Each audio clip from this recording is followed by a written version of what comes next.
Baiklah, saya akan menjelaskan tentang definisi akuntansi manajemen sektor publik. Menurut Institute of Management Accountants, tahun 1981 mendefinisikan akuntansi manajemen sebagai suatu proses pengidentifikasian, pengukuran, penginterpretasian, dan pengkomunikasian informasi finansial yang digunakan oleh manajemen perencanaan evaluasi dan pengendalian organisasi, serta untuk menjamin bahwa sumber daya digunakan secara tepat dan akuntabel. Akuntansi manajemen cenderung memberikan laporan yang sifatnya prospektif, yaitu digunakan untuk perencanaan di masa yang akan datang. Sedangkan akuntansi keuangan memberikan informasi yang bersifat laporan yang historis dan retrospektif, yaitu berupa laporan kinerja masa lalu. Nama saya Nadia Arswari, NPM 1905170069. Baik, di sini saya akan menjelaskan tentang akuntansi sebagai alat perencanaan organisasi. Yang pertama, perencanaan merupakan cara organisasi menetapkan tujuan dan sasaran organisasi. Perencanaan meliputi aktivitas yang sifatnya strategis, praktis, dan melibatkan aspek operasional. Dan yang kedua, perencanaan organisasi sangat penting dilakukan untuk mengantisipasi keadaan di masa yang akan datang. Bagi tiap-tiap jenis organisasi, sistem perencanaan berbeda-beda tergantung pada tingkat ketidakpastian dan kestabilan lingkungan yang mempengaruhi.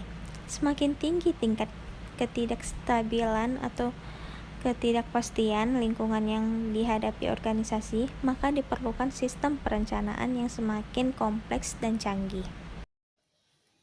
Nama saya Nisa Anggraini, NPM saya 190517000077.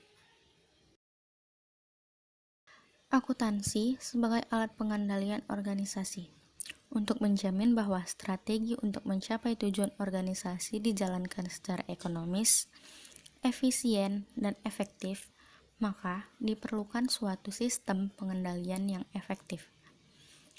Dalam memahami akuntansi sebagai alat pengendalian, perlu dibedakan penggunaan informasi akuntansi sebagai alat pengendalian keuangan atau financial control dengan akuntansi sebagai alat pengendalian organisasi atau organizational control.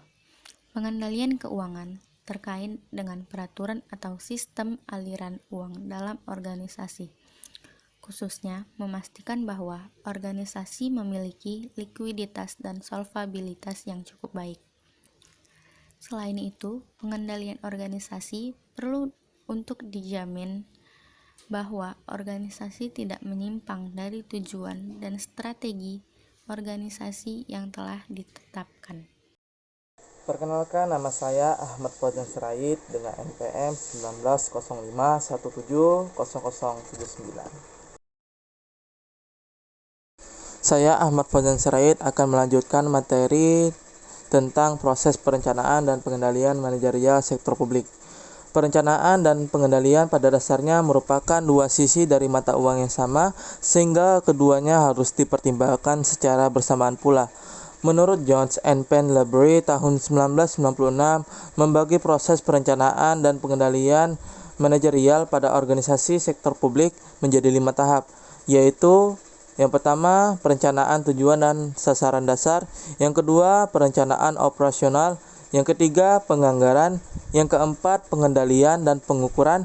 Yang kelima, pelaporan, analisis, dan umpan balik. Peran akuntansi manajemen sektor publik.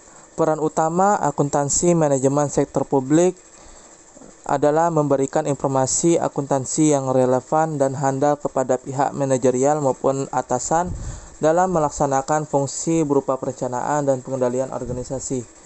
Peran akuntansi manajemen dalam organisasi sektor publik meliputi perencanaan strategis, yang kedua memberikan informasi biaya, yang ketiga penilaian investasi, yang keempat penganggaran atau budgeting, yang kelima penentuan biaya dan tarif pelayanan, dan yang keenam penilaian kinerja.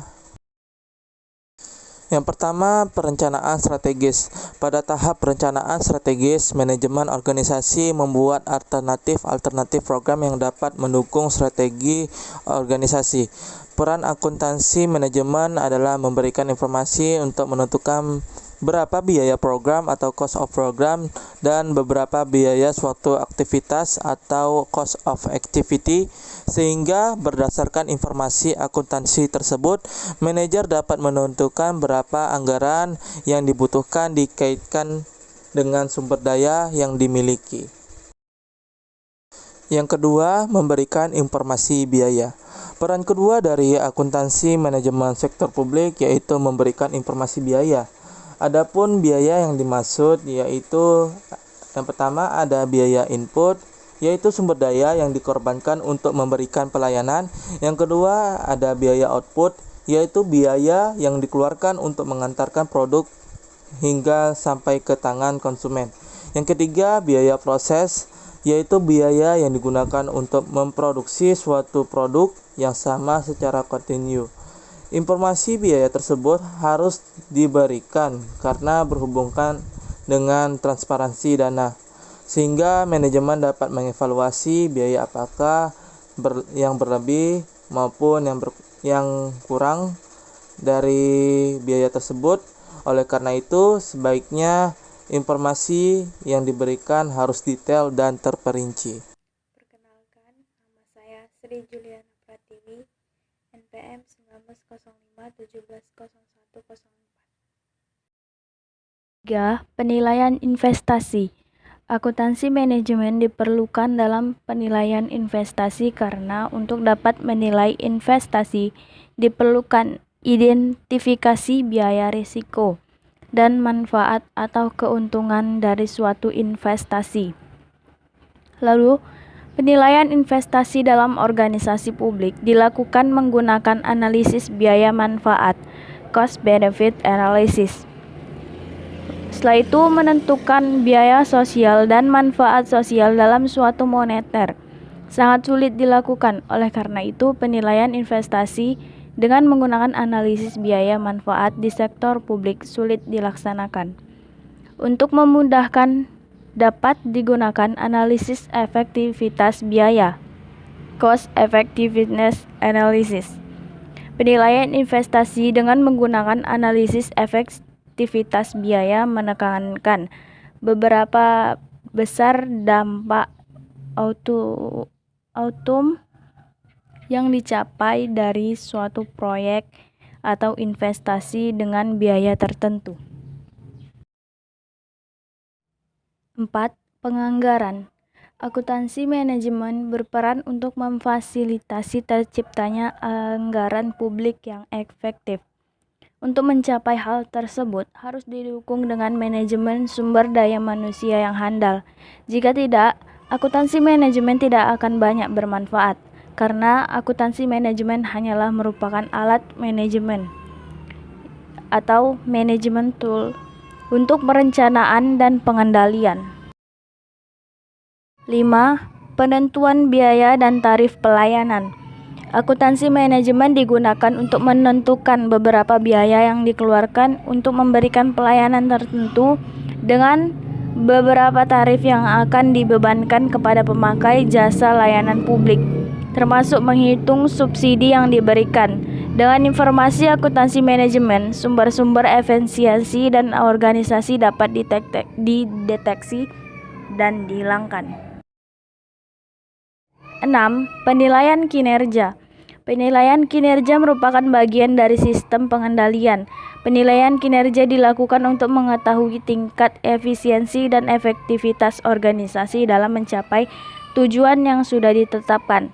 Dalam tahap penilaian kinerja, akuntansi manajemen berperan dalam pembuatan indikator kinerja kunci, Key Performance Indicator, dan satuan ukur untuk masing-masing aktivitas yang dilakukan.